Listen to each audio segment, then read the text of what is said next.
আসসালামু আলাইকুম ওয়া রাহমাতুল্লাহ। দাউদ আলাইহিস সালাম ছিলেন ইসরায়েল বংশের একজন নবী ও রাজা। তিনি ছিলেন ইলিয়াস আলাইহিস সালামের পরবর্তী যুগের একজন প্রভাবশালী নবী। তরুণ বয়সে দাউদ আলাইহিস সালামকে আল্লাহ বিশেষ ক্ষমতা ও প্রজ্ঞা দান করেন। তিনি ছিলেন সাহসী, সৎ ও সত্যবাদী। তালুত ছিলেন ইসরায়েল জাতির রাজা। দাউদ আলাইহিস সালাম তার সেনাবাহিনীতে যোগ দেন এবং অসাধারণ সাহসিকতার পরিচয় দেন।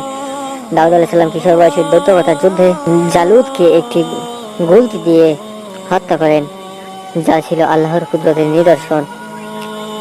জালুদ নিহত হওয়ার পর মানুষ দাউদকে ভালোবাসতে শুরু করে, যা তালুতকে ঈর্ষান্বিত করে তোলে।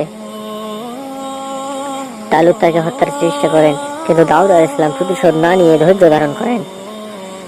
তালুতের মৃত্যুর পর দাউদ আলাইহিস সালাম রাজা হন এবং ইনসাফপূর্ণভাবে শাসন শুরু করেন।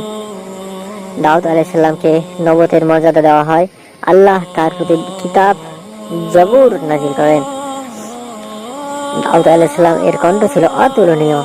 তিনি যখন জিকির করতেন, তখন পাহাড় ও পাখিরাও তা অনুসরণ করত।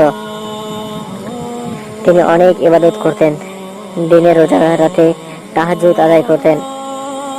দাউদ আলাইহিস সালাম ছিলেন ন্যায়পরায়ণ বিচারক।